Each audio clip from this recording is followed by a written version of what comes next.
저는 오늘 하나님이 밀어주시는 사람이란 제목으로 하나님의 말씀을 여러분들과 함께 나누고자 합니다. 지난 주일 느헤미야 1장에 두 개의 장소가 등장하였습니다. 하나는 수상궁이었고 또 하나는 예루살렘 성이었습니다. 느헤미야의 마음은 페르시아의 편안한 왕궁인 수상궁에 있지 않았고 바로 고통받고 회파된 하나님의 성인 예루살렘 성에 그의 마음이 있었다고 했습니다. 다시 말해 하나님의 마음이 느헤미야에게 있었습니다. 그래서 그는 울었습니다. 하나님과 마음이 통함으로 인해 그는 울었고 그 눈물은 느헤미야의 비전과 소명이 된 것이었습니다. 그리고 그 당시 느헤미야는 왕의 술간원이었다라고 성경은 기록합니다. 비전은 내가 처한 현실을 사용한다는 것이죠.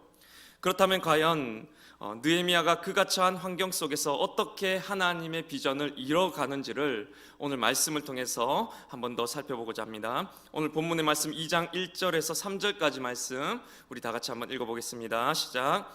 아닥사스다 왕 제20년 니산월에 왕 앞에 포도주가 있기로 내가 그 포도주를 왕에게 드렸는데 이전에는 내가 왕 앞에서 수심이 없었더니 왕이 내게 이르시되 네가 병이 없거늘 어찌하여 얼굴에 수심이 있느냐 이는 필연 내 마음에 근심이 있음이로다 하더라. 그때 내가 크게 두려워하여 느헤미야의 얼굴에 수심이 가득했습니다.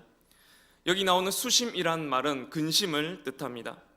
그런데 이 느헤미야의 근심은 우리가 생각하는 근심과는 큰 차이가 있었습니다. 바로 하나님이 주신 근심이었기 때문입니다. 수심이라고 다 같은 수심이 아닙니다. 우리가 보통 근심할 때 어떤 이유에서 근심하게 됩니까? 내가 원하는 것을 얻지 못했을 때 우리는 근심합니다. 무엇을 우리가 근심합니까? 무엇을 먹을까? 무엇을 입을까? 무엇을 마실까를 우리는 근심합니다.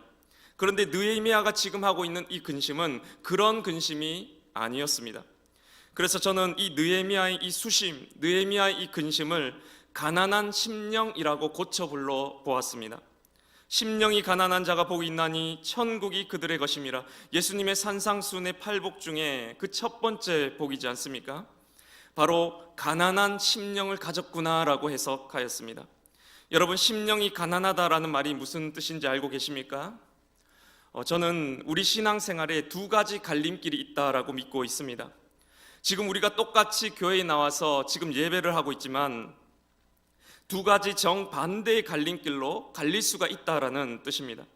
하나는 하나님으로 인해서 내 자아가 더욱더 채워지는 신앙이 있고 또 하나는 하나님으로 인해서 내가 더욱더 비워지는 신앙이 있습니다. 오늘 지금 이 자리에서도 예배를 마치고 나갈 때 보면은 어느 한쪽은 하나님을 만남으로 인해서 내가 더욱 강해져서 나가시는 분이 계실 것이고 반대로 내 자아가 비워진 채로 이 예배당을 나가시는 성도님들도 계시다라는 뜻입니다. 교회를 나가면서 내가 이 세상에서 더욱 성공해 보겠다는 포부 같은 것입니다. 높은 자리를 차지해 보겠다는 거예요. 내가 출세해 보겠다는 것입니다. 내가 세상적인 부와 명예를 얻어서 하나님께 영광 돌려 보겠다는 것입니다. 내 자아가 나의 겉사람이 더욱 강성해져 있는 경우입니다. 하나님의 영광을 위해서 돈도 벌고 명예도 얻고 높은 자리에 오르겠다는 것입니다. 이런 생각이 여러분 잘못된 생각이겠습니까? 꼭 잘못된 생각이라고는 할 수 없을 것입니다. 그런데 여러분, 하나님이 내가 돈을 벌면 영광 받으십니까? 하나님이 내가 명예를 가지면 영광 받으십니까? 하나님이 내가 고위직에 오르고 높은 자리에 올라서면 하나님이 그걸로 영광 받으시겠습니까? 하나님께 어디 그런 게 필요하겠습니까? 어디 그런 것이 적혀 있겠습니까? 여러분, 대형 교회를 세우면 세계에서 가장 큰 건물을 지으면 하나님이 영광 받으신다고 누가 말했습니까? 다 사람들이 말한 것입니다. 그들의 욕망이 만들어낸 말이라는 것입니다. 오늘날 교회가 세상 사람들이 가는 길과 세상 사람들이 가는 방향과 다른 것이 없다라는 뜻입니다. 세상 모두가 다 돈을 향해서 달려갑니다. 모두가 다 명예와 인기를 향해서, 모두가 다 높은 곳을 향해서 달려갑니다. 우리는요? 우리 크리스천들은 어떻습니까? 우리가 그런 세상의 길과 다른 것이 있습니까? 다른 것이 하나 있다라고 한다면 그런 부와 명예를 우리는 예수의 힘으로 얻자라는 거예요. 그런 부와 명예를 우리는 하나님의 능력으로 차지해 보겠다라는 것입니다. 주님의 도움으로 돈과 명예를 얻겠다라고 하는 것밖에는 별 차이가 없다라는 뜻입니다. 오늘날 교회가 욕망 재충전소가 되었다라는 뜻은 바로 이런 것을 뜻하는 말입니다. 복음은 그런 것이 아닙니다. 행복의 조건들을 통해서 내가 행복하려고 한다면 교회보다는 주식시장에 지금 이 시간 가 있는 것이 더 빠를 것입니다. 그런 육체의 복은 또 다른 갈증을 유발하는 복이기 때문입니다. 여기는, 이 교회는 행복의 조건을 구하는 곳이 아닙니다. 바로 행복 그 자체를 구하는 곳이기 때문입니다. 여러분이 오늘 교회에서 예배를 정말로 잘 드리고 정말로 하나님을 만났고 정말로 성령과 연결이 되었다고 한다면 여러분의 마음속에 욕망과 탐심과 권력 의지들이 이 시간 더욱더 성성해지는 상태가 아니라 더욱더 비어져 있는 상태가 될 것입니다. 비어지면 차게 됩니다. 육이 비어지면 영으로 차게 되는 것입니다. 다시 말해 육에 속한 겉사람은 점차로 비어지게 되고 성령이 내 안에 가득해지고 속사람은 더욱더 강성해져서 하나님의 꿈과 비전으로 우리들의 심령이 채워지게 될 것이라는 말씀입니다. 육의 복은 또 다른 갈증을 유발하지만 영의 복은 그 자체가 행복이기에 주님 한 분만으로 저는 행복합니다.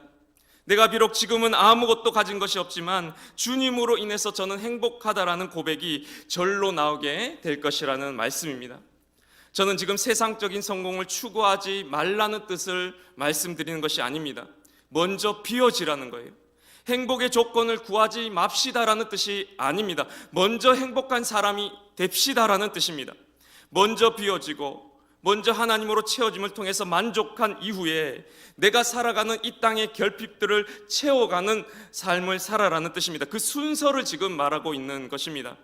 아니면 우리는 반드시 세상 것들을 체험을 통해서 만족을 추구하는 그런 갈증나는 삶을 살아갈 수밖에 없게 되기 때문입니다.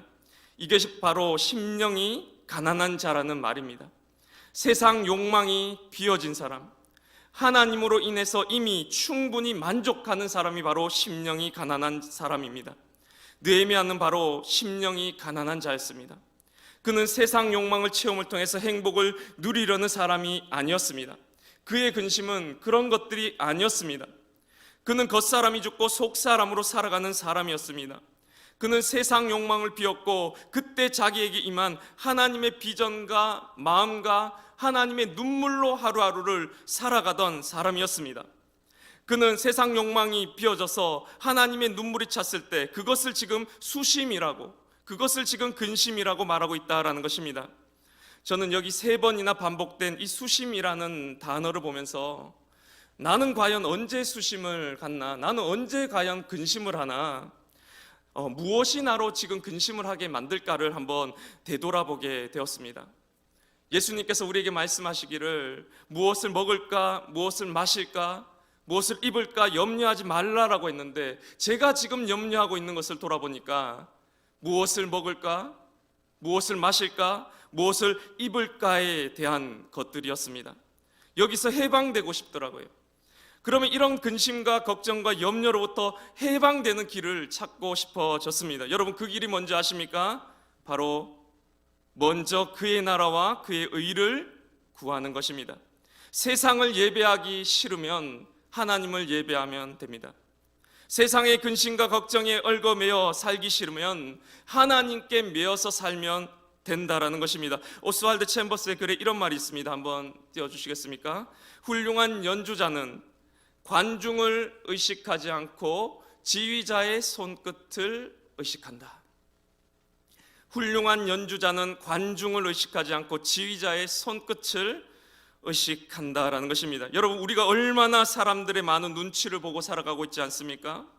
얼마나 여러분 세상 가운데 잘 보여야 될 사람들이 많이 있습니까? 나를 어떻게 생각하고 평가하는지, 또 내 과거와 내 미래에 대한 염려들이 얼마나 많이 우리에게 다가오고 있습니까? 그래서 학교 생활도 피곤하고 직장 생활도 피곤합니다.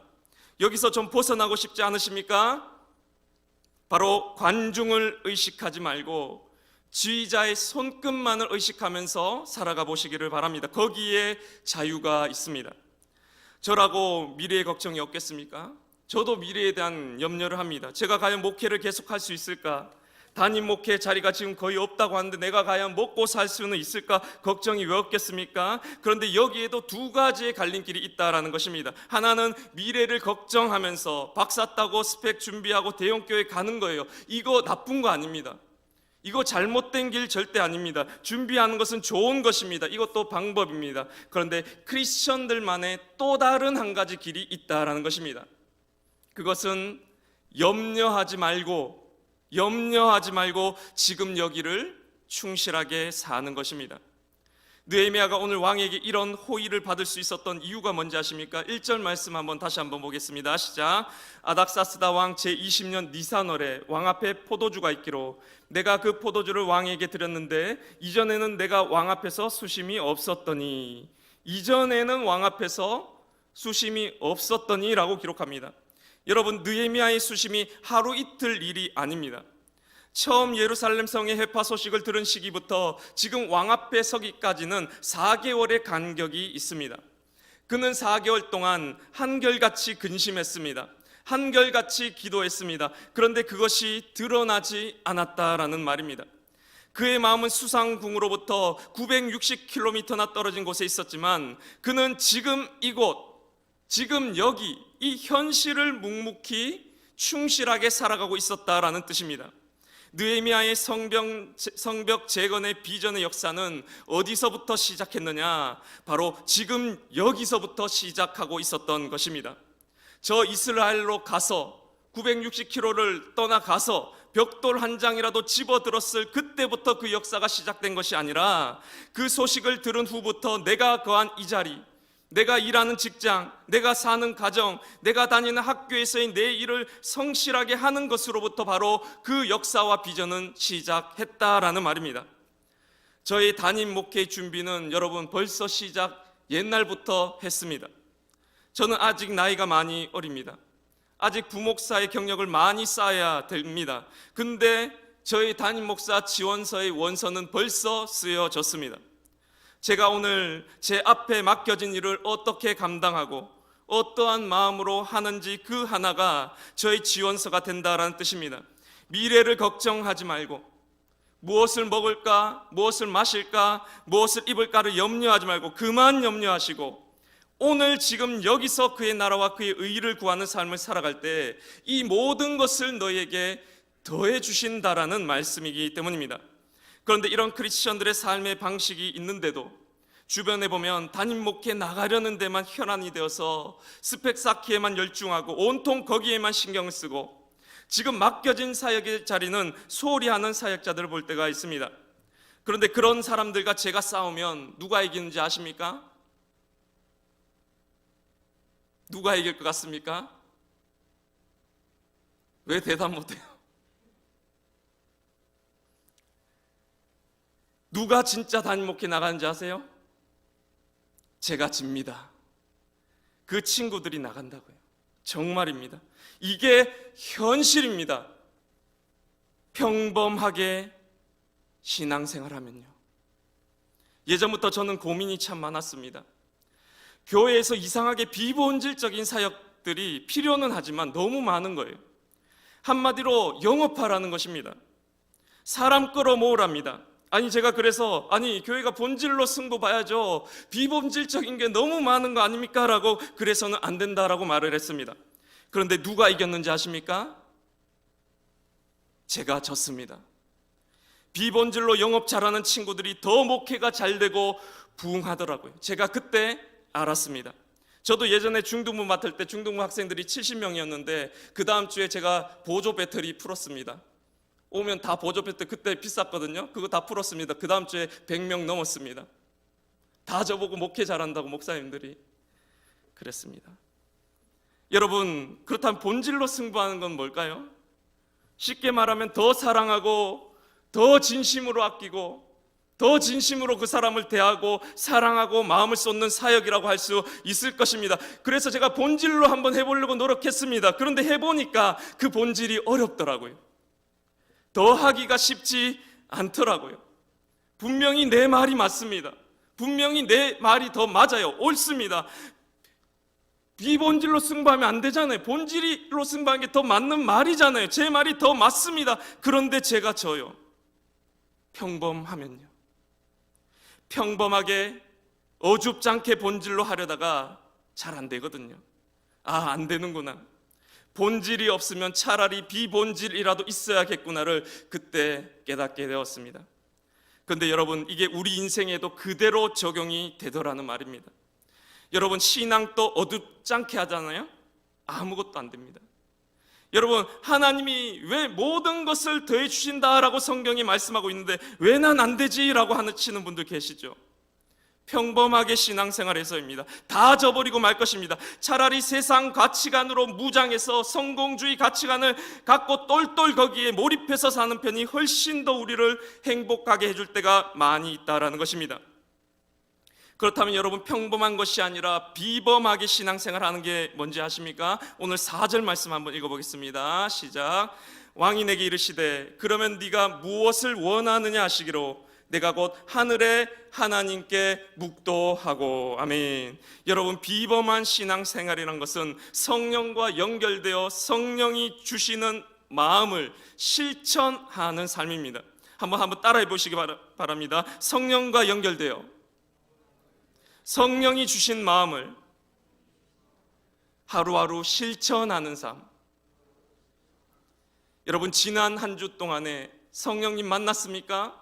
성령이 주신 음성 들었습니까? 성령이 주신 음성을 실천했습니까? 네 라고 한다면 그 사람은 비범하게 신앙생활을 한 것입니다. 그냥 우리가 교회 다닌다고 다 같은 성도가 아닙니다. 우리가 비범하게 신앙생활 한다는 것은 성령과 연결되어 성령이 주신 마음을 하루하루 실천하며 살 때 이 모든 것을 더해 주시는 하나님의 역사가 나타나기 때문입니다. 여기 보십시오. 느헤미야가 왕 앞에서 무엇을 했다고 합니까? 내가 곧 하늘의 하나님께 묵도하고. 페르시아의 왕 앞에서 느헤미야는 하늘의 왕인 하나님을 바라보고 있었다라는 것입니다. 관중을 보지 않았습니다. 지휘자의 손끝을 바라보고 있었다라는 뜻입니다. 그는 하나님과 연결되어 주님이 주시는 그 음성을 그 짧은 시간 안에서도 심지어 왕 앞에서도 묵도하며 물으며 주신 마음을 실천하는 삶을 살고 있었다라는 뜻입니다. 먼저 그의 나라와 그의 의를 구하는 삶이란 바로 이런 것입니다. 하루하루 하나님과 연결되어서 묵고 그 주신 음성을 실천하며 오늘을 사는 것입니다. 다시 말해서 무전기를 들고 다니는 삶입니다. 느헤미야가 묵도했던 것처럼 여러분, 하나님은 우리에게 지도를 주지 않고 무전기를 주십니다. 지도를 던져주고 너 혼자 찾아오라고 하지 않으십니다. 지도를 받으면 우리가 어떻게 합니까? 어떻게 가야 될까를 걱정해야 됩니다. 미래를 엄청 염려해야 되는 것입니다. 그런데 무전기를 준다고요. 무전기를 받으면 어떻습니까? 무전기는 미래를 모릅니다. 그래서 우리는 평안합니다. 이 모든 미래에 대한 삶에 무엇을 먹을까 마실까 입을까에 대한 염려로부터 해방이 된다는 것입니다. 오직 오늘을 알 뿐입니다. 한 걸음 한 걸음 주님 없이는 못 사는 삶입니다. 가라면 가고 오라면 오고 내가 있는 이 자리를 충실하게 살다 보면 오늘 하루는 내가 꾹꾹 힘있게 눌러 밟다 보면 어느새 길이 되어 있다라는 말씀입니다. 이게 바로 하나님의 백성들이 사는 법입니다. 그때 우리는 이길 수 있는 것입니다. 크리스천들이 왜 세상 가운데서 맛을 잃어버린 소금이 되었습니까? 평범해서입니다. 그냥 교회만 다니고 있어서란 말입니다. 저는 우리 교회에서 우리 이문동교회 청년들 중에서 이런 느헤미야와 같은 청년들이 생겨났으면 좋겠습니다. 하나님의 말씀으로 승부 본다, 여러분, 이 말입니다. 말씀 크게 외치면서 다니는 거, 그거 말씀으로 승부 보는 거 아닙니다. 이 말씀이 내 삶 가운데 현실이 되어서 내가 간증하는 그것이 바로 말씀으로 승부 보는 삶입니다. 저는 저희 청년들 중에 이런 삶을 간증할 수 있는 청년들이 생겨났으면 좋겠습니다. 여러분, 성령의 사람은 무엇을 먹을까, 무엇을 마실까, 무엇을 입을까를 염려하지 않습니다. 하나님의 손끝만을 바라보며 살 뿐이에요. 그런데 이 모든 것이 더해져 있음을 경험하게 된다는 말입니다. 왜 그렇습니까? 8절에 보면 이런 말이 있습니다. 내 하나님의 선한 손이 나를 도우심으로 왕이 허락하고. 하나님의 선한 손이 나를 돕고 계시기 때문입니다. 하나님의 선한 손이 내 등을 밀어주고 계시기 때문입니다. 그는 하나님이 밀어주시는 사람인 것입니다.